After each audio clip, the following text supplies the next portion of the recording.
마음이 복잡하고 어수선할 때 우리는 어디서 평안을 찾을 수 있을까요? 바쁜 일상 속에서 잠시 멈춰서서 진정한 휴식과 치유가 필요한 순간입니다. 오늘 우리와 함께할 이야기는 반야심경의 지혜입니다. 겨우 260여 글자의 이 짧은 경전 속에는 현대를 살아가는 우리에게 필요한 모든 답이 숨어 있습니다. 끝없는 욕망과 불안, 비교와 경쟁에 지친 현대인들에게 2500년 전 부처님은 어떤 혁신적인 해답을 제시하고 계실까요? 관자재보살 행심반야바라밀다시 관자재보살이 깊은 지혜의 완성을 실천할 때 관자재보살이 깊은 반야바라밀다를 행할 때라는 이 첫 구절에서 우리는 이미 중요한 메시지를 발견할 수 있습니다. 관자재보살은 단순히 명상하거나 기도만 하는 것이 아닙니다. 행한다고 했습니다. 즉, 실천한다는 뜻입니다. 현대적으로 해석하면 이는 삶 속에서 지혜를 체화시키는 과정입니다. 책상에 앉아서 공부만 하는 것이 아니라 실제 삶에서 그 지혜를 사는 것입니다. 우리가 매일 아침 일어나서 출근길에 오르고 업무에 몰입하고 사람들과 관계를 맺는 모든 순간이 바로 반야바라밀다를 행하는 시간이 될 수 있습니다. 부처님께서는 이미 우리의 일상 자체가 수행의 장임을 알려주고 계셨습니다. 관자재보살은 관음보살이라고도 불립니다. 세상의 모든 소리를 듣는 분이죠. 아이의 울음소리, 노인의 한숨소리, 청년의 고민소리, 모든 중생의 아픔을 듣고 계십니다. 현대적으로 보면 이는 완전한 공감 능력을 의미합니다. 타인의 아픔을 내 아픔처럼 느끼고 기쁨을 함께 나누는 그런 마음 상태입니다. 바쁜 세상에서 우리가 잃어버린 가장 소중한 능력이 바로 이것입니다. 부처님께서는 이렇게 말씀하셨습니다. 자비로운 마음이야말로 가장 큰 지혜다. 머리로 아는 지식이 아니라 가슴으로 느끼는 사랑이 진정한 지혜의 시작입니다. 관자재보살이 실천한 반야바라밀다는 바로 이런 사랑에서 출발합니다. 우리도 일상에서 이를 실천할 수 있습니다. 지하철에서 만난 피곤해 보이는 사람에게 자리를 양보하는 것, 화가 난 동료의 말을 참고 들어주는 것, 아픈 가족을 돌보는 것. 이 모든 것이 관자재보살의 마음을 실천하는 것입니다. 조견오은 계공 도일체고액. 다섯 무더기가 모두 공함을 보고 모든 고통과 재앙을 건넜다. 오온이라는 것은 우리를 구성하는 5가지 요소입니다. 세고는 우리의 몸, 수오는 느낌과 감정, 상오는 생각과 인식, 행오는 의지와 행동, 식오는 의식을 말합니다. 현대 심리학으로 말하면 몸과 감정, 생각, 의도, 의식이죠. 부처님은 이 모든 것이 공하다고 하셨습니다. 여기서 공하다는 것은 없다는 뜻이 아닙니다. 고정되지 않는다는 뜻입니다. 우리의 몸도 매일 변합니다. 어린 시절의 몸과 지금의 몸이 완전히 다르죠. 감정도 시시각각 바뀝니다. 아침에 기분이 좋았는데 오후에는 우울해지기도 합니다. 생각도 끊임없이 흘러갑니다. 마치 강물처럼 늘 흐르고 있습니다. 현대인들이 겪는 많은 고통은 이런 변화를 받아들이지 못해서 생깁니다. 나는 항상 이랬어라는 생각, 이 관계는 영원할 거야라는 믿음, 내 성공은 계속될 거야라는 착각. 이 모든 것이 우리를 괴롭힙니다. 하지만 부처님은 이미 그 해답을 주셨습니다. 변화를 받아들이라고. 흘러감을 자연스럽게 여기라고. 그러면 고통에서 벗어날 수 있다고 하셨습니다. 생각해 보세요. 어린 시절 가장 좋아했던 장난감이 있었을 겁니다. 그때는 그것 없이는 살 수 없을 것 같았죠. 하지만 지금은 어떤가요? 그때의 집착이 얼마나 무의미했는지 알 수 있습니다. 지금 우리가 집착하는 것들도 마찬가지입니다. 시간이 지나고 보면 그리 중요하지 않았던 것들이 많을 겁니다. 부처님은 우리에게 미리 그 깨달음을 주고 계시는 것입니다. 마음의 평안은 변화를 거부할 때가 아니라 변화를 받아들일 때 찾아옵니다. 오늘 기분이 좋지 않아도 괜찮습니다. 내일은 또 다를 테니까요. 지금 힘든 상황에 있어도 괜찮습니다. 이것도 흘러갈 테니까요. 부처님께서는 모든 괴로움은 무상함을 깨닫지 못해서 생긴다고 하셨습니다. 무상하다는 것은 슬픈 일이 아닙니다. 오히려 희망적인 일입니다. 나쁜 일도 지나가고 좋은 일도 지나갑니다. 그래서 나쁜 일에 너무 절망하지 말고 좋은 일에 너무 집착하지도 말라는 것입니다. 사리자, 색불이공 공불이색. 사리자여, 형태가 공과 다르지 않고 공이 형태와 다르지 않다. 사리자는 부처님의 제자 중에서 지혜가 가장 뛰어난 분이었습니다. 그런 사리자에게 부처님이 들려주시는 이 말씀은 반야심경의 핵심 중의 핵심입니다. 형태가 공과 다르지 않다는 것은 무슨 뜻일까요? 우리 눈에 보이는 모든 것들, 이 책상, 이 건물, 이 나무, 이 모든 것들이 사실은 고정된 실체가 없다는 뜻입니다. 과학자들도 이제 이 사실을 압니다. 물질을 아주 작게 나누다 보면 결국 원자가 나오고 원자를 더 나누면 전자와 원자핵이 나옵니다. 그런데 놀랍게도 그 사이는 대부분 빈 공간입니다. 우리가 단단하다고 느끼는 이 책상도 사실은 거의 빈 공간으로 이루어져 있습니다. 원자들 사이의 거리는 상상할 수 없을 정도로 멉니다. 그런데 우리는 이것을 단단하다고 느낍니다. 이것이 바로 색불이공의 진리입니다. 형태가 있는 것 같지만 사실은 공하다는 것입니다. 반대로 공불이색은 공한 것 같지만 형태로 나타난다는 뜻입니다. 일상에서 이를 어떻게 이해할 수 있을까요? 우리가 경험하는 모든 현상이 고정된 것이 아니라는 깨달음입니다. 오늘 만난 갈등 상황도, 내가 느끼는 불안감도, 상대방의 차가운 태도도 모두 고정된 것이 아닙니다. 있는 것 같지만 사실은 변할 수 있고 없는 것 같지만 현실적으로 영향을 미치기도 합니다. 마치 영화관의 스크린과 같습니다. 스크린 위에 나타나는 모든 장면들이 실제로는 빛일 뿐이지만 우리에게는 생생한 감동을 줍니다. 부처님께서는 이렇게 말씀하셨습니다. 모든 현상은 꿈과 같고 환상과 같다. 하지만 그 꿈 속에서도 자비를 잃지 말라. 현실이 꿈 같다고 해서 무책임해지라는 뜻이 아닙니다. 오히려 더욱 깊은 책임감을 가지라는 뜻입니다. 꿈인 줄 알면서도 최선을 다하는 것, 공한 줄 알면서도 사랑하는 것, 무상한 줄 알면서도 소중히 여기는 것. 이것이 진정한 지혜입니다. 색 즉시 공, 공 즉시 색.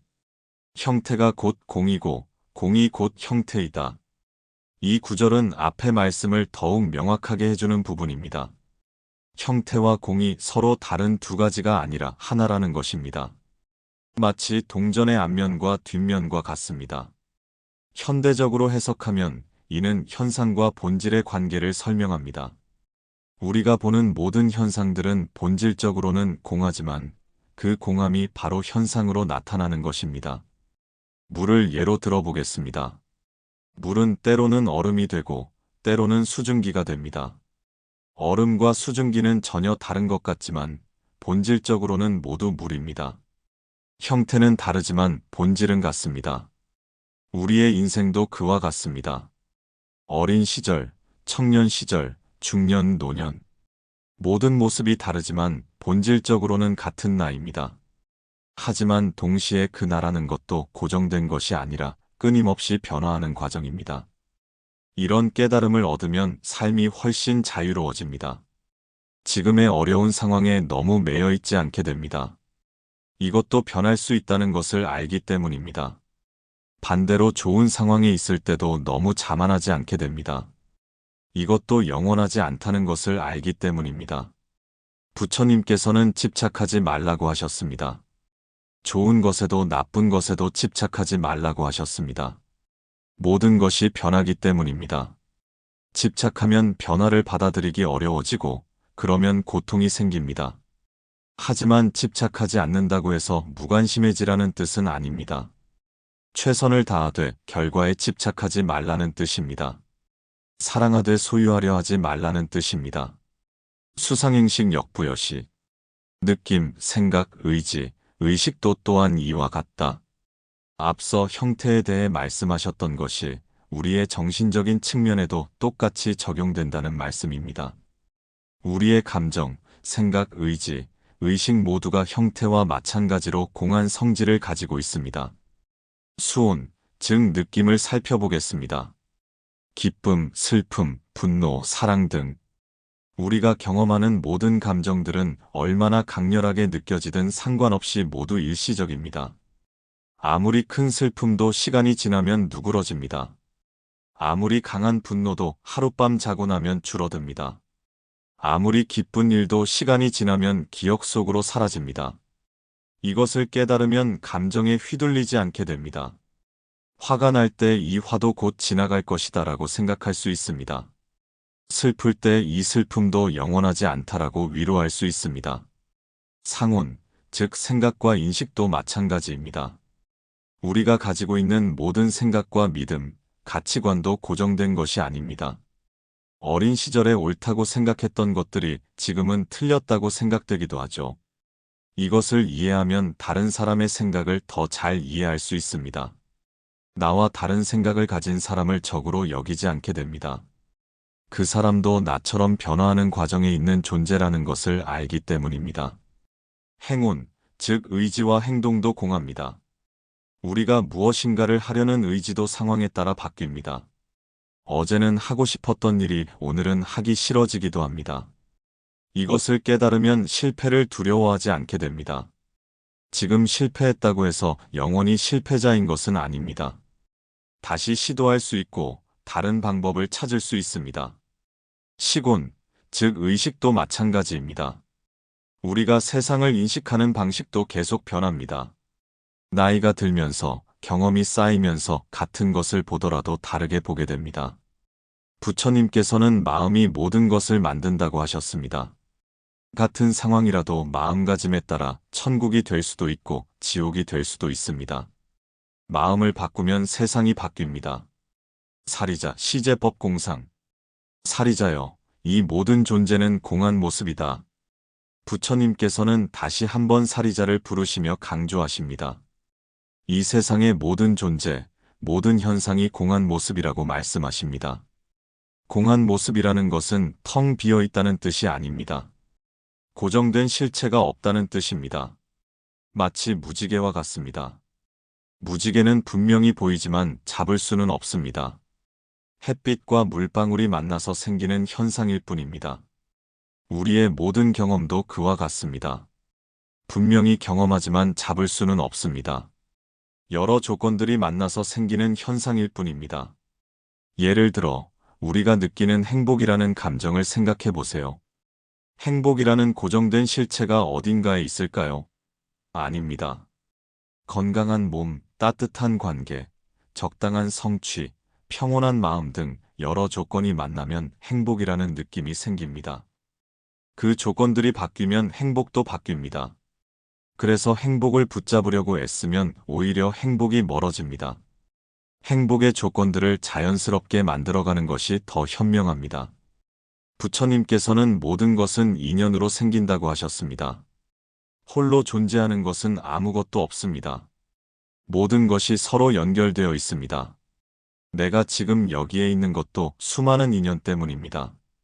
부모님이 만나지 않았다면, 이 땅이 없었다면, 공기가 없었다면, 태양이 없었다면 나는 존재할 수 없습니다. 이런 깨달음을 얻으면 겸손해집니다. 내가 혼자 힘으로 이루어낸 것은 아무것도 없다는 것을 알게 됩니다. 모든 것이 인연의 도움으로 이루어진 것입니다. 동시에 감사하게 됩니다. 지금 이 순간 내가 살아있는 것 자체가 기적이라는 것을 깨닫습니다. 수많은 인연들이 조화롭게 만나서 만들어진 기적입니다. 불생불멸 불구불정 부중불감. 생기지도 않고 소멸하지도 않으며 더럽지도 않고 깨끗하지도 않으며 늘지도 않고 줄지도 않는다. 이 구절은 공한 모습의 특징을 구체적으로 설명해 줍니다. 불생불멸, 생기지도 않고 소멸하지도 않는다는 것부터 살펴보겠습니다. 우리 눈에는 모든 것이 생겨나고 사라지는 것처럼 보입니다. 봄에 꽃이 피고 가을에 잎이 떨어집니다. 사람이 태어나고 늙어서 죽습니다. 하지만 정말로 생겨나고 사라지는 것일까요? 꽃을 예로 들어보겠습니다. 꽃이 언제 생겨날까요? 꽃봉오리가 맺힐 때일까요? 아니면 꽃잎이 벌어질 때일까요? 사실 명확한 순간은 없습니다. 씨앗에서부터 시작된 연속적인 과정일 뿐입니다. 꽃이 질 때도 마찬가지입니다. 언제 사라지는 것일까요? 꽃잎이 떨어질 때일까요? 아니면 색깔이 바뀔 때일까요? 역시 명확한 순간은 없습니다. 계속해서 변화하는 과정일 뿐입니다. 우리의 인생도 그와 같습니다. 언제 태어나고 언제 죽는 것일까요? 의학적으로는 정의할 수 있지만 실제로는 연속적인 변화의 과정입니다. 매 순간 새로운 세포가 생기고 오래된 세포가 죽어갑니다. 부처님께서는 생사가 별개가 아니다라고 하셨습니다. 삶 속에 죽음이 있고 죽음 속에 삶이 있습니다. 매 순간 무언가는 죽고 무언가는 태어납니다. 불구불정, 더럽지도 않고 깨끗하지도 않다는 것은 선악이나 미추에 대한 절대적 기준이 없다는 뜻입니다. 더럽다 깨끗하다는 것도 상대적인 개념입니다. 진흙을 생각해 보세요. 진흙은 더러운 것일까요? 농부에게는 소중한 자원입니다. 화가에게는 예술 재료입니다. 연꽃에게는 영양분을 주는 터전입니다. 보는 관점에 따라 다릅니다. 우리가 나쁘다고 생각하는 경험들도 마찬가지입니다. 그 당시에는 괴로웠지만 나중에 보면 성장의 밑거름이 되었다는 것을 깨닫게 됩니다. 좋고 나쁨도 시간과 관점에 따라 바뀝니다. 부중불감, 늘지도 않고 줄지도 않는다는 것은 본질적인 차원에서는 변함이 없다는 뜻입니다. 겉모습은 변해도 근본적인 성질은 변하지 않습니다. 물이 얼음이 되거나 수증기가 되어도 물의 본질은 변하지 않습니다. 우리도 나이를 먹고 외모가 변해도 근본적인 불성은 변하지 않습니다. 부처님께서는 모든 중생이 본래 부처라고 하셨습니다. 겉으로는 어리석고 탐욕스러워 보여도 근본적으로는 모두 부처의 성품을 가지고 있습니다. 다만 그것을 잊고 있을 뿐입니다. 시고공중무생 무수상행식. 그러므로 공 가운데는 형태도 없고 느낌, 생각, 의지, 의식도 없다. 앞서 오온이 모두 공하다고 하신 것을 다시 한번 확인해 주시는 말씀입니다. 공의 차원에서 보면 우리가 당연하게 여기는 몸과 마음의 구분도 사라집니다. 형태가 없다는 것은 고정된 형태가 없다는 뜻입니다. 우리 몸도 매 순간 변하고 있습니다. 어린 시절의 몸과 지금의 몸이 얼마나 다른가요? 심지어 어제와 오늘의 몸도 다릅니다. 느낌도 마찬가지입니다. 기쁨, 슬픔, 분노, 사랑 등 모든 감정이 흘러갑니다. 영원한 감정은 없습니다. 가장 큰 슬픔도 시간이 지나면 누그러지고 가장 강한 기쁨도 언젠가는 잦아듭니다. 생각도 끊임없이 변합니다. 어린 시절의 생각과 지금의 생각이 얼마나 다른지 돌이켜보세요. 심지어 아침에 생각했던 것과 저녁에 생각하는 것도 다를 수 있습니다. 의지도 변합니다. 작심삼일이라는 말이 있듯이 우리의 의지는 생각보다 약합니다. 하지만 이것을 나쁘게 볼 필요는 없습니다. 변할 수 있다는 것은 가능성이 있다는 뜻이기도 합니다. 의식도 계속 변화합니다. 깨어있을 때와 잠들었을 때의 의식이 다르고 어릴 때와 지금의 의식도 다릅니다. 의식의 내용뿐만 아니라 의식하는 방식 자체도 변합니다. 이 모든 것이 공하다는 것을 깨달으면 어떻게 될까요? 자유로워집니다. 지금의 모습이 영원한 것이 아니라는 것을 알기 때문에 현재의 한계에 절망하지 않게 됩니다. 몸이 아프면 이 아픔도 지나갈 것이다라고 생각할 수 있습니다. 마음이 괴로우면 이 괴로움도 변할 것이다라고 위로할 수 있습니다. 동시에 좋은 상황에 있을 때도 겸손할 수 있습니다. 이것도 영원하지 않다는 것을 알기 때문에 자만하지 않고 더욱 감사한 마음으로 살 수 있습니다. 부처님께서는 집착이 고통의 근원이라고 하셨습니다. 변하는 것에 집착하기 때문에 고통이 생깁니다. 변한다는 것을 받아들이면 집착에서 벗어날 수 있고 그러면 고통도 줄어듭니다. 무한이비설신의 무색성 향미 촉법. 눈, 귀, 코, 혀, 몸, 뜻도 없고 빛깔, 소리, 냄새, 맛, 감촉, 생각도 없다. 우리가 세상을 인식하는 6가지 감각기관과 그 대상들도 궁극적으로는 공하다는 말씀입니다. 안이비설신이는 눈, 귀, 코, 혀, 몸, 뜻을 말하고 색성 향미 촉법은 그 감각기관들이 인식하는 대상들을 말합니다. 눈과 빛깔의 관계를 생각해 보겠습니다. 빨간 장미를 보았을 때 그 빨강은 정말로 장미에 있는 것일까요? 아니면 우리 눈에 있는 것일까요? 과학적으로 보면 장미는 특정 파장의 빛을 반사하고 우리 눈은 그 빛을 받아서 뇌에 신호를 보냅니다. 뇌에서 그 신호를 해석해서 빨강이라는 색깔로 인식합니다. 그렇다면 빨강은 어디에 있는 것일까요? 장미도 빨강이 아니고 눈도 빨강이 아니고 뇌도 빨강이 아닙니다. 이 모든 것들이 만나서 빨강이라는 경험이 생깁니다. 이것이 바로 공의 원리입니다. 독립적으로 존재하는 것은 아무것도 없고 모든 것이 조건에 따라 생겨나는 현상입니다. 소리도 마찬가지입니다.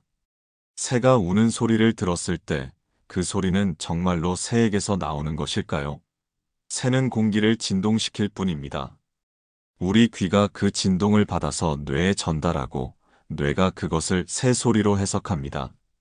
냄새, 맛, 감촉, 생각도 모두 마찬가지입니다. 주관과 객관이 만날 때 비로소 경험이라는 현상이 일어납니다. 이런 이해를 바탕으로 일상을 살펴보면 어떨까요? 누군가의 차가운 말투에 상처받았을 때 그 말 자체에 상처를 주는 힘이 있는 것일까요? 아니면 내가 그렇게 해석하기 때문일까요?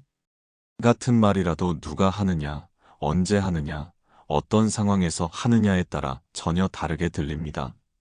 말 자체보다는 그것을 해석하는 우리의 마음이 더 중요합니다. 부처님께서는 마음이 괴로우면 세상이 지옥이 되고 마음이 평안하면 세상이 극락이 된다고 하셨습니다. 같은 세상이지만 마음에 따라 다르게 경험됩니다. 이것을 깨달으면 외부 상황에 덜 휘둘리게 됩니다. 상황은 그대로여도 그것을 받아들이는 마음을 바꿀 수 있습니다. 그러면 같은 상황이라도 다르게 경험할 수 있습니다. 무한계 내지 무의식계. 눈의 영역에서부터 의식의 영역까지 모두 없다. 18계라고 하는 것은 우리가 경험하는 모든 영역을 세분화해서 설명한 것입니다. 6가지 감각기관, 6가지 감각대상, 6가지 감각의식을 합쳐서 18계라고 합니다. 안계는 눈과 관련된 영역, 이계는 귀와 관련된 영역, 이런 식으로 나누어집니다. 의식계는 마음의식과 관련된 영역입니다. 부처님께서는 이 모든 영역이 궁극적으로는 공하다고 말씀하십니다. 우리가 세상을 경험하는 모든 방식이 고정된 것이 아니라는 뜻입니다. 예를 들어, 우리는 눈으로 보는 것이 가장 확실하다고 생각합니다. 직접 봤어라고 하면 더 이상 의심하지 않죠. 하지만 우리 눈이 보는 것이 과연 절대적일까요? 우리 눈은 아주 제한적입니다. 가시광선이라는 아주 좁은 범위의 빛만 볼 수 있습니다. 자외선이나 적외선은 보지 못합니다. 현미경 없이는 아주 작은 것도 보지 못하고 망원경 없이는 아주 먼 것도 보지 못합니다. 게다가 우리가 보는 것은 실제 물체가 아니라 그 물체에서 반사된 빛입니다. 그 빛이 우리 눈에 들어와서 뇌에서 해석된 결과를 보는 것입니다. 다른 감각기관들도 마찬가지입니다. 귀도 제한적이고, 코도 제한적이고, 혀도 제한적입니다. 우리가 경험하는 세상은 이런 제한적인 감각기관들을 통해 만들어진 것입니다. 이것을 깨달으면 겸손해집니다. 내가 보고 느끼는 것이 전부가 아니라는 것을 알게 됩니다. 다른 사람은 나와 다르게 세상을 경험할 수 있습니다. 동시에 관대해집니다. 나와 다른 의견을 가진 사람을 틀렸다고 단정하지 않게 됩니다. 그 사람도 자신만의 방식으로 세상을 경험하고 있을 뿐입니다. 부처님께서는 진리는 하나이지만 가는 길은 여러 개라고 하셨습니다. 모든 사람이 같은 방식으로 깨달음에 이를 필요는 없습니다.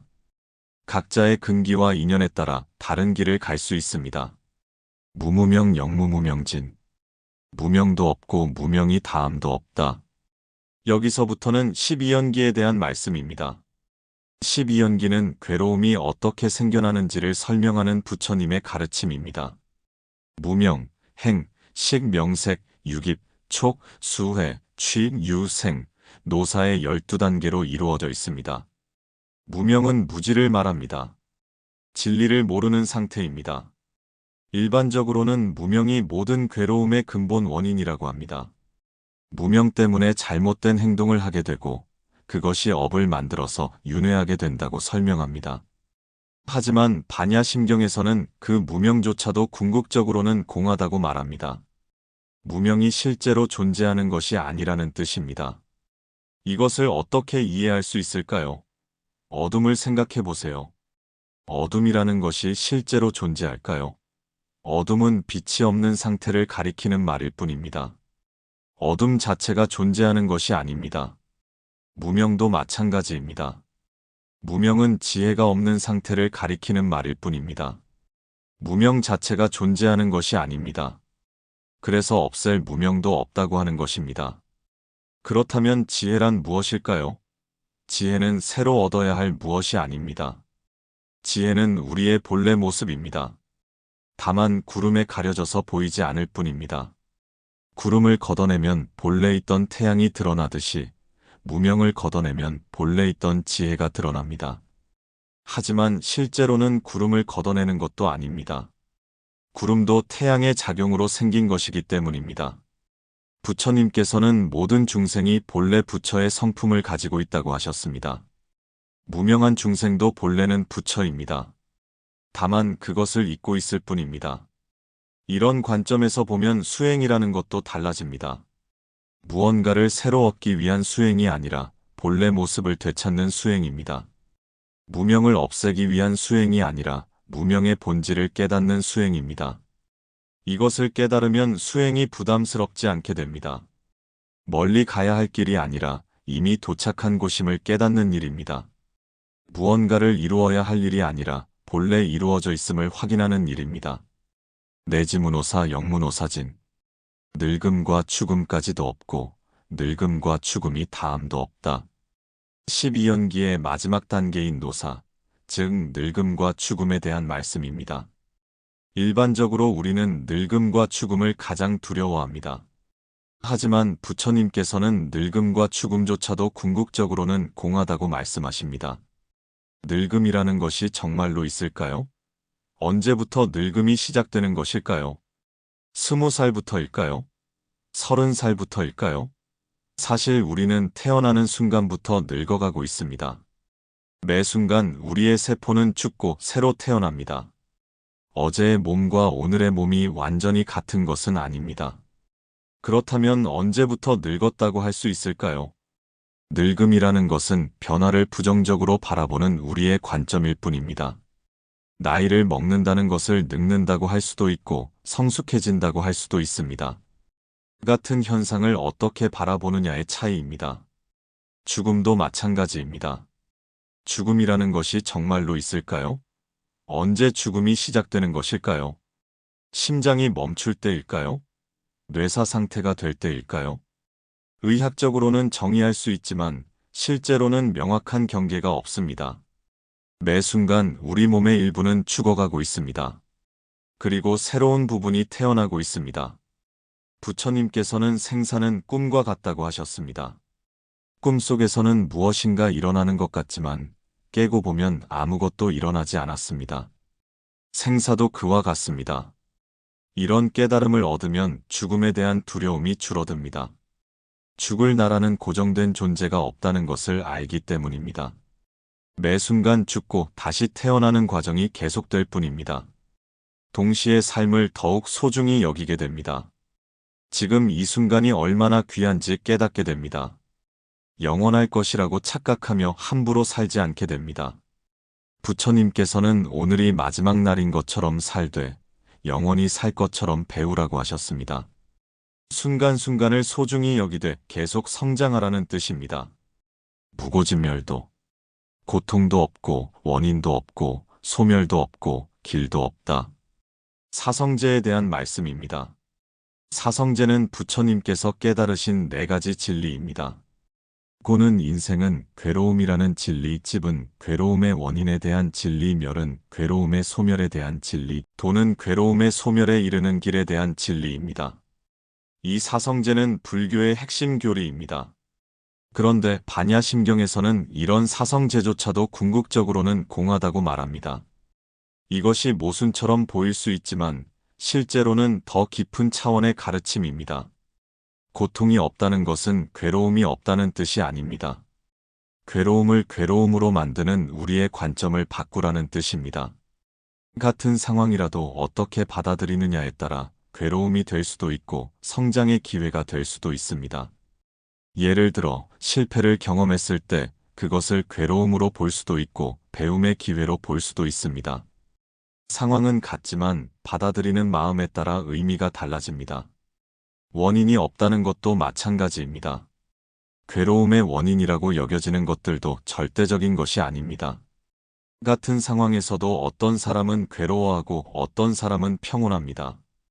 외부 조건이 괴로움의 절대적 원인이 아니라는 뜻입니다. 더 근본적인 원인은 그것을 받아들이는 우리의 마음에 있습니다. 소멸이 없다는 것은 괴로움을 없애야 할 적으로 보지 말라는 뜻입니다. 괴로움도 우리 삶의 일부입니다. 없애려고 애쓰면 오히려 더 큰 괴로움이 생깁니다. 괴로움을 친구로 받아들이라는 뜻입니다. 괴로움을 통해서 더 깊은 지혜를 얻을 수 있고 다른 사람의 아픔을 더 잘 이해할 수 있습니다. 길이 없다는 것은 특별한 방법을 찾으려고 애쓰지 말라는 뜻입니다. 괴로움에서 벗어나는 특별한 기술이나 방법이 따로 있는 것이 아닙니다. 지금 이 순간을 있는 그대로 받아들이는 것 자체가 해답입니다. 멀리서 길을 찾을 필요가 없습니다. 발 아래가 바로 길입니다. 부처님께서는 진리는 멀리 있지 않다고 하셨습니다. 특별한 곳에서 특별한 방법으로 찾아야 할 것이 아닙니다. 지금 여기에서 평범한 일상 속에서 찾을 수 있습니다. 무지영무득. 지혜도 없고 얻음도 없다. 지혜도 없고 얻을 것도 없다는 이 말씀은 반야심경의 핵심을 보여줍니다. 일반적으로 우리는 지혜를 얻기 위해서 수행한다고 생각합니다. 하지만 부처님께서는 얻을 지혜도 없고 얻을 것도 없다고 말씀하십니다. 이것을 어떻게 이해할 수 있을까요? 지혜는 새로 만들어내야 할 무엇이 아니라 원래 있던 것을 되찾는 것입니다. 잃어버린 것을 찾는 것이지 없던 것을 만드는 것이 아닙니다. 마치 구름에 가려진 태양과 같습니다. 태양은 원래 거기에 있었습니다. 구름이 걷히면 태양이 드러날 뿐입니다. 새로운 태양이 생기는 것이 아닙니다. 우리의 지혜도 그와 같습니다. 무명이라는 구름에 가려져 있을 뿐 원래부터 우리 안에 있었습니다. 수행은 그 구름을 걷어내는 일입니다. 얻을 것이 없다는 것은 우리가 이미 완전하다는 뜻입니다. 부족한 것이 없다는 뜻입니다. 다만 우리가 그것을 모르고 있을 뿐입니다. 이런 깨달음을 얻으면 수행에 대한 관점이 완전히 바뀝니다. 무언가를 얻기 위한 노력이 아니라 본래 모습을 확인하는 과정이 됩니다. 급하게 서두르지 않게 됩니다. 이미 도착한 곳이라는 것을 알기 때문입니다. 스트레스 받으며 수행하지 않게 됩니다. 원래부터 완전했다는 것을 알기 때문입니다. 부처님께서는 수행이 깨달음을 만드는 것이 아니라 깨달음이 수행을 만든다고 하셨습니다. 깨달음이 목표가 아니라 출발점이라는 뜻입니다. 이것을 이해하면 일상생활이 수행이 됩니다. 특별한 시간, 특별한 장소에서만 수행하는 것이 아니라 언제 어디서나 수행할 수 있습니다. 밥 먹는 것도 수행이고, 걷는 것도 수행이고, 일하는 것도 수행이 됩니다. 깨달음이 따로 있는 것이 아니라 모든 순간에 깨달음이 있다는 것을 알기 때문입니다. 이무소듣고 보살이 반야바라밀다. 얻을 것이 없는 까닭에 보살은 반야바라밀다를 의지한다. 얻을 것이 없다는 깨달음이 오히려 진정한 자유를 가져다 준다는 말씀입니다. 보살은 무언가를 얻으려는 욕심이 없기 때문에 오히려 모든 것을 얻을 수 있습니다. 일반적으로 우리는 무언가를 얻기 위해서 노력합니다. 돈을 벌기 위해, 명예를 얻기 위해, 사랑받기 위해 애씁니다. 하지만 이런 욕망들이 오히려 우리를 괴롭힙니다. 얻으려고 하면 할수록 더 멀어지는 것들이 있습니다. 행복을 얻으려고 애쓰면 오히려 불행해지고, 사랑받으려고 애쓰면 오히려 미움받기 쉽습니다. 반대로 얻으려는 마음을 놓으면 자연스럽게 얻어지는 것들이 있습니다. 행복을 추구하지 않고 그냥 지금에 만족하면 행복이 찾아오고, 사랑받으려 하지 않고 그냥 사랑하면 사랑받게 됩니다. 보살은 이런 원리를 아는 분입니다. 그래서 얻으려는 마음 없이 베풀고, 인정받으려는 마음 없이 봉사하고, 보답받으려는 마음 없이 사랑합니다. 마치 태양이 무언가를 얻으려는 목적 없이 자연스럽게 빛을 비추듯이, 보살도 무언가를 얻으려는 목적 없이 자연스럽게 자비를 베풉니다. 이것이 바로 무의자연의 삶입니다. 인위적으로 만들어내는 것이 아니라 자연스럽게 흘러가는 대로 사는 삶입니다. 하지만 이것이 무기력한 삶을 의미하는 것은 아닙니다. 오히려 가장 역동적이고 창조적인 삶입니다. 고정된 틀에 얽매이지 않기 때문에 순간순간 가장 적절한 반응을 할 수 있습니다. 물이 어떤 그릇에든 자연스럽게 맞춰지듯이, 깨달은 마음은 어떤 상황에서든 가장 적절한 모습으로 나타납니다. 부처님께서는 무심히도라고 하셨습니다. 특별한 마음을 내지 않는 것이 가장 좋은 수행이라는 뜻입니다. 자연스러운 마음으로 사는 것이 가장 높은 경지입니다. 신무가의 무가이고 무유공포. 마음에 걸림이 없고 걸림이 없는 까닭에 두려워하지 않는다. 마음의 자유로움에 대한 말씀입니다. 걸림이 없다는 것은 무엇에도 매이지 않는다는 뜻입니다. 무엇에도 집착하지 않고 무엇도 거부하지 않는 자유로운 마음 상태입니다. 우리가 일상에서 경험하는 대부분의 고통은 마음의 걸림 때문에 생깁니다. 무언가에 집착하거나 무언가를 거부하려는 마음 때문에 괴로워집니다. 좋은 것이 생기면 잃을까봐 걱정하고, 나쁜 것이 생기면 빨리 없어지기를 바랍니다. 과거에 매달리거나 미래를 걱정합니다. 이 모든 것이 마음의 걸림입니다. 하지만 모든 것이 공하다는 것을 깨달으면 이런 걸림에서 벗어날 수 있습니다. 잃을 것도 없고 얻을 것도 없다는 것을 알기 때문에 자유로워집니다. 두려움의 근본은 무엇일까요? 대부분의 두려움은 내가 위험에 처할 수 있다는 생각에서 나옵니다.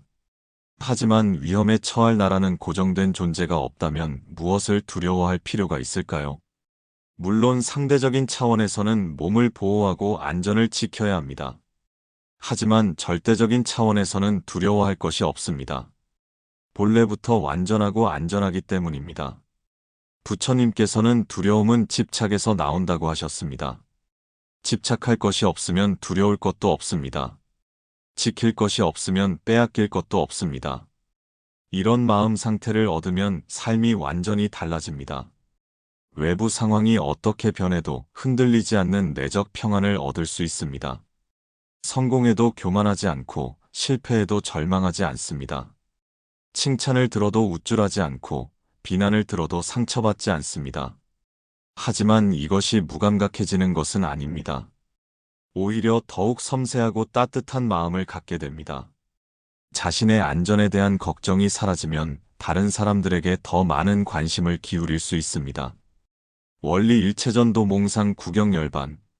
모든 뒤바뀐 꿈과 망상을 멀리 떠나 궁극적인 열반에 이른다. 전도몽상이란 사실과 반대로 생각하는 것을 말합니다. 무상한 것을 영원하다고 생각하고, 괴로운 것을 즐겁다고 생각하고, 무아인 것을 나라고 생각하고, 부정한 것을 깨끗하다고 생각하는 것입니다. 우리는 늘 이런 전도몽상에 빠져 삽니다. 영원할 것이라고 생각했던 것들이 변하고 사라집니다. 행복을 가져다 줄 것이라고 생각했던 것들이 오히려 고통을 가져다 줍니다. 내 것이라고 생각했던 것들이 사실은 잠시 빌린 것에 불과합니다. 내가 조절할 수 있다고 생각했던 것들이 사실은 내 뜻대로 되지 않습니다. 이런 전도몽상에서 벗어나는 것이 바로 깨달음입니다. 사물을 있는 그대로 보는 것입니다. 무상한 것은 무상한 것으로, 괴로운 것은 괴로운 것으로 바르게 인식하는 것입니다. 구경열반이란 궁극적인 평안을 말합니다. 모든 괴로움이 완전히 소멸된 상태입니다. 하지만 이것이 죽음과 같은 무의 상태를 의미하는 것은 아닙니다. 열반은 살아있으면서 경험할 수 있는 상태입니다. 지금 이 순간에도 가능한 상태입니다. 모든 집착을 내려놓은 마음, 모든 두려움에서 벗어난 마음이 바로 열반입니다. 부처님께서는 열반은 멀리 있지 않다고 하셨습니다. 죽어서야 갈 수 있는 곳이 아니라 지금 여기서 경험할 수 있는 마음 상태입니다. 전도 몽상을 멀리 떠난다는 것은 점진적인 과정입니다.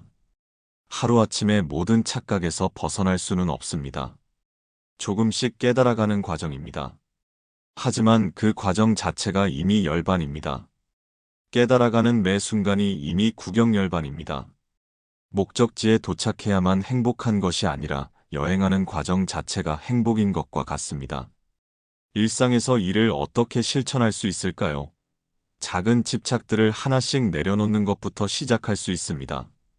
계획대로 되지 않을 때 화내지 않기, 다른 사람의 인정을 받으려고 애쓰지 않기, 과거나 미래에 너무 매달리지 않기. 이런 작은 실천들이 쌓이면 점점 자유로워집니다. 외부 상황에 덜 휘둘리게 되고 내적 평안을 유지할 수 있게 됩니다. 삼세제불 의반야 바람일다고 드간욕 따라 삼막삼보리. 과거, 현재, 미래의 모든 부처가 반야바람일다에 의지하여 위없는 바른 깨달음을 얻었다. 모든 부처님들이 같은 길을 걸어오셨다는 말씀입니다. 반야바람일다, 즉 지혜의 완성이라는 같은 방법으로 깨달음을 얻으셨습니다. 과거의 부처님들도, 현재의 부처님도, 미래의 부처님들도 모두 이 길을 통해 깨달음에 이르렀고 이를 것입니다. 이는 반야바람일다가 깨달음에 이르는 유일무이한 길임을 보여줍니다. 하지만 여기서 중요한 것은 이 길이 특별한 누군가만을 위한 길이 아니라는 것입니다. 모든 사람이 부처가 될 수 있는 가능성을 가지고 있습니다. 부처님께서는 모든 중생이 본래 부처라고 하셨습니다. 부처와 중생의 차이는 깨달았느냐, 깨닫지 못했느냐의 차이일 뿐입니다. 본질적으로는 모두 같습니다. 안욕 따라 삼막삼보리는 위없는 바른 깨달음이라는 뜻입니다. 이보다 더 높은 깨달음은 없는 최고의 깨달음을 말합니다. 하지만 이것도 상대적인 표현입니다. 실제로는 깨달음에 높고 낮음이 있는 것이 아닙니다. 깨달음은 하나입니다. 다만 그 깨달음을 표현하는 방식이 다를 뿐입니다. 우리도 이 길을 걸을 수 있습니다. 특별한 재능이나 조건이 필요한 것이 아닙니다. 다만 진실한 마음으로 정진하면 됩니다. 반야바람일다를 의지한다는 것은 지혜를 근본으로 삼는다는 뜻입니다. 감정이나 욕망에 휘둘리지 않고 지혜로 판단하고 행동한다는 것입니다. 일상에서 이를 실천하려면 어떻게 해야 할까요?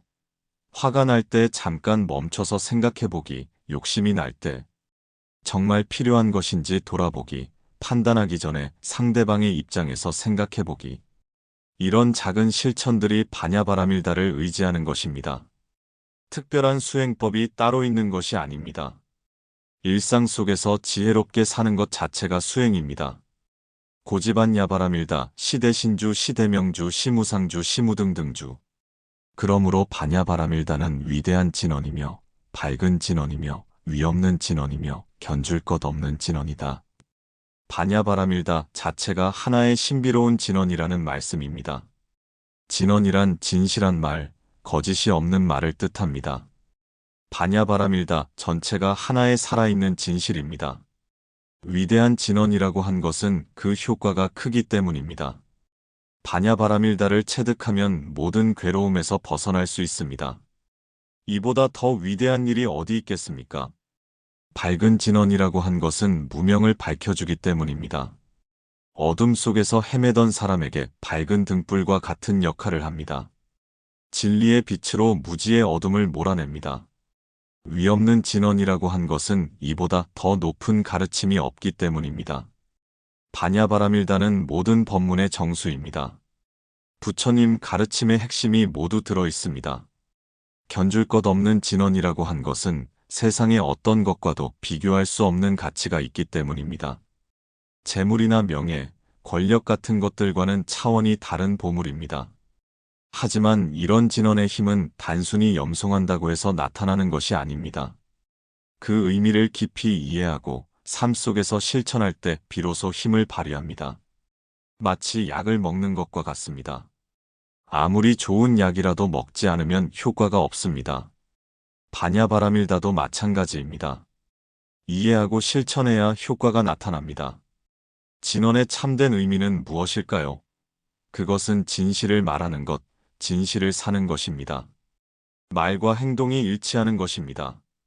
아는 것과 사는 것이 하나가 되는 것입니다. 부처님께서는 말보다 행동이 중요하다고 하셨습니다.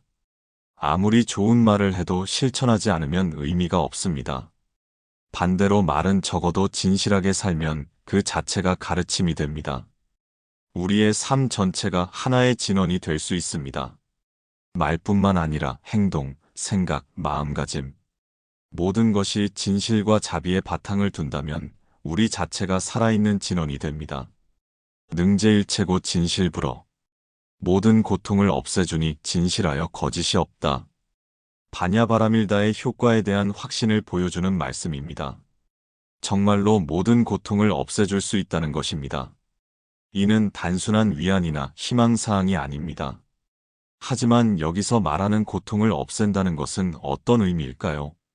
세상에서 모든 불편함과 어려움이 사라진다는 뜻일까요? 그렇지 않습니다. 외적인 조건은 그대로 있을 수 있습니다. 몸이 아플 수도 있고, 경제적 어려움이 있을 수도 있고, 인간관계에서 갈등이 있을 수도 있습니다. 하지만 그것을 받아들이는 마음이 달라집니다. 같은 상황이라도 마음가짐에 따라 고통이 될 수도 있고, 성장의 기회가 될 수도 있습니다. 반야바라밀다는 그 마음가짐을 바꿔주는 지혜입니다. 예를 들어, 몸이 아플 때 왜 나만 이런 일을 당해야 하나라고 생각하면 육체적 고통에 정신적 고통까지 더해집니다. 하지만 이것도 무상하니 지나갈 것이다라고 생각하면 마음의 고통은 줄어듭니다. 실패를 경험할 때도 마찬가지입니다. 내 인생은 끝났다라고 생각하면 절망에 빠집니다. 하지만 이것도 배움의 기회다라고 생각하면 오히려 성장할 수 있습니다. 진실불허, 진실하여 거짓이 없다는 것은 이런 효과가 실제로 나타난다는 뜻입니다. 이론이 아니라 실제로 경험할 수 있는 현실입니다. 수많은 수행자들이 이 길을 통해 실제로 평안을 얻었습니다. 부처님 자신도 이 길을 통해 모든 고통에서 벗어나셨습니다. 이는 검증된 방법입니다. 하지만 이런 효과는 하루아침에 나타나지 않습니다. 꾸준한 실천이 필요합니다.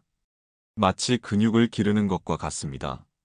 하루 운동한다고 해서 바로 근육이 생기지 않듯이 하루 수행한다고 해서 바로 깨달음을 얻지는 못합니다. 하지만 조금씩이라도 실천하면 분명히 변화가 나타납니다.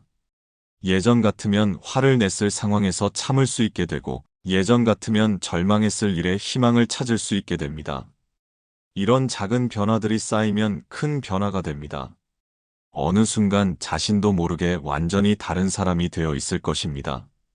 이것이 바로 반야바라밀다의 힘입니다. 고설반야바라밀다주 즉설주알. 그러므로 반야바라밀다의 진언을 말하니 곧 이렇게 말한다. 이제 반야심경의 가장 유명한 부분인 진언이 나옵니다. 앞에서 길게 설명한 모든 내용이 이 짧은 진언 속에 압축되어 있습니다. 진언은 단순히 외우는 주문이 아닙니다. 깊은 의미가 담긴 지혜의 결정체입니다. 각 단어 하나하나에 우주의 진리가 들어 있습니다. 하지만 그 의미를 이해하는 것만으로는 충분하지 않습니다. 마음으로 느끼고 삶으로 살아야 합니다. 진언의 참된 힘은 이해가 아니라 체험에서 나옵니다.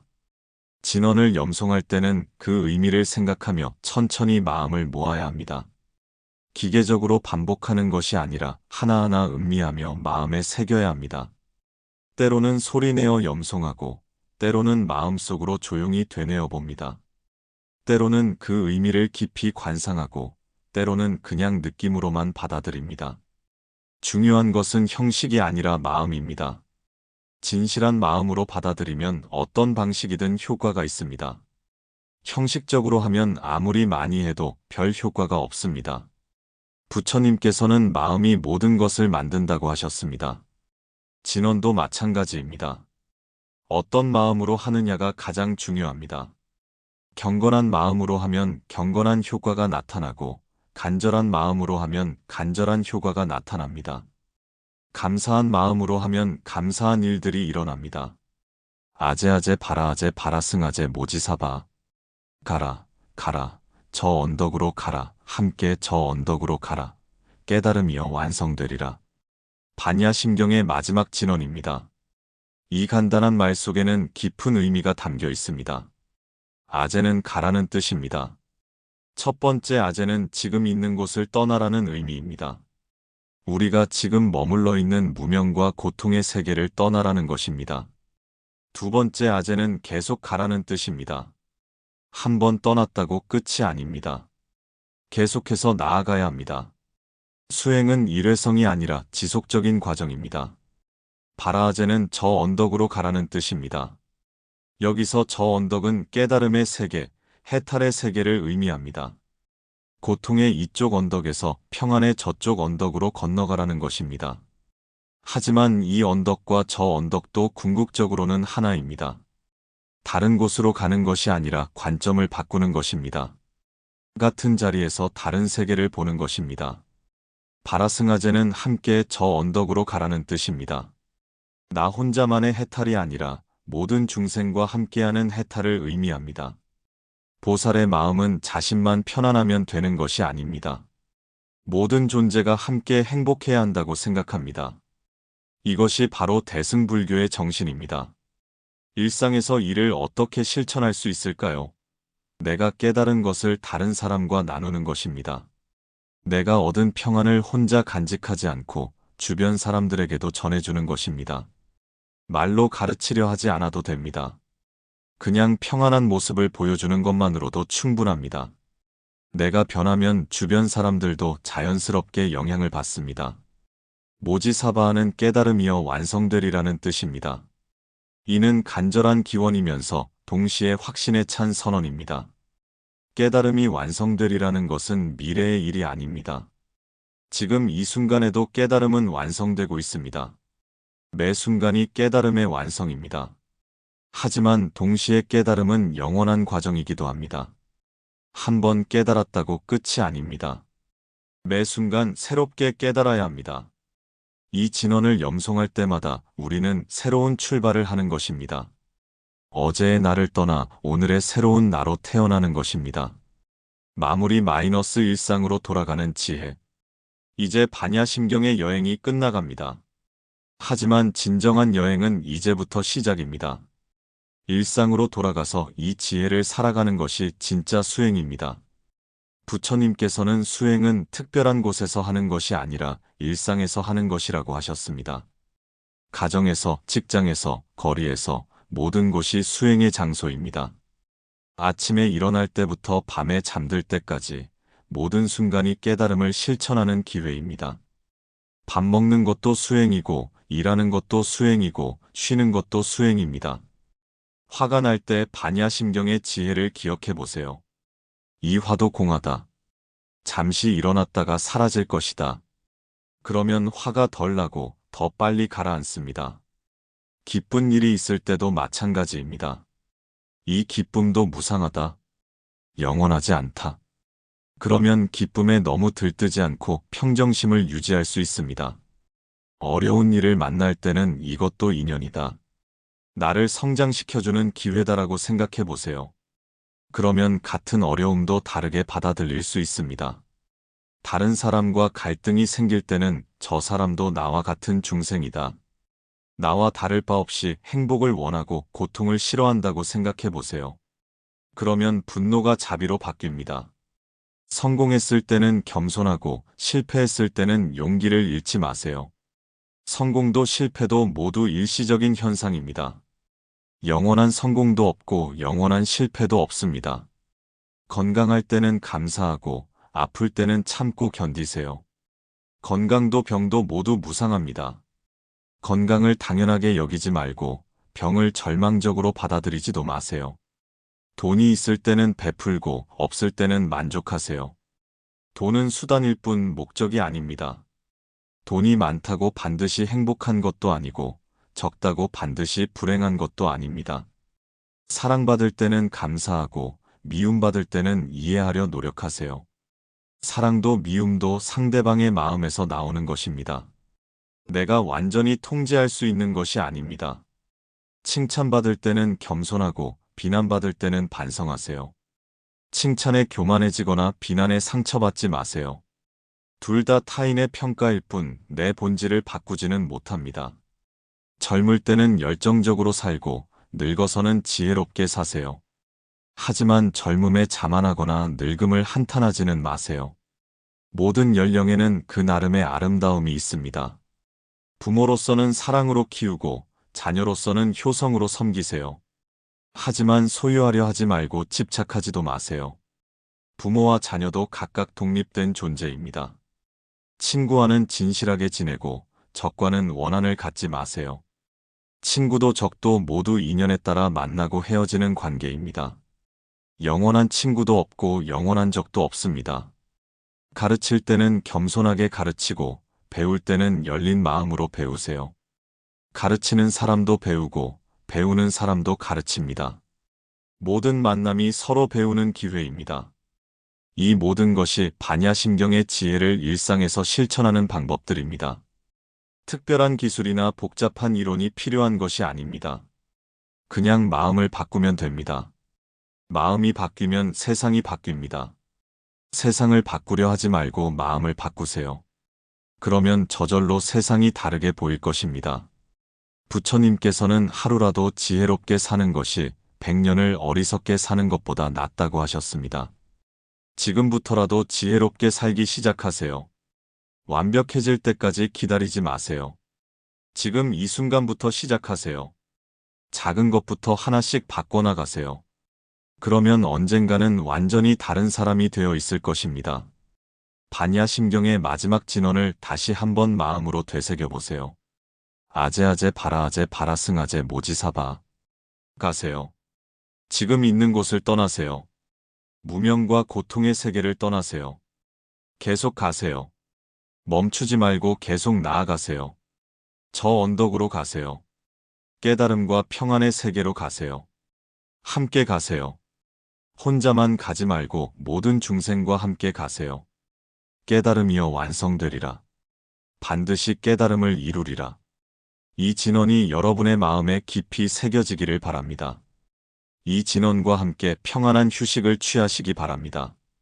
깨어 있을 때도 잠들어 있을 때도 이 지혜가 여러분과 함께하기를 바랍니다. 모든 중생이 고통에서 벗어나기를 바랍니다. 모든 중생이 행복하기를 바랍니다. 모든 중생이 평안하기를 바랍니다. 모든 중생이 자유롭기를 바랍니다. 나무아미타불 관세음보살 반야바라밀다.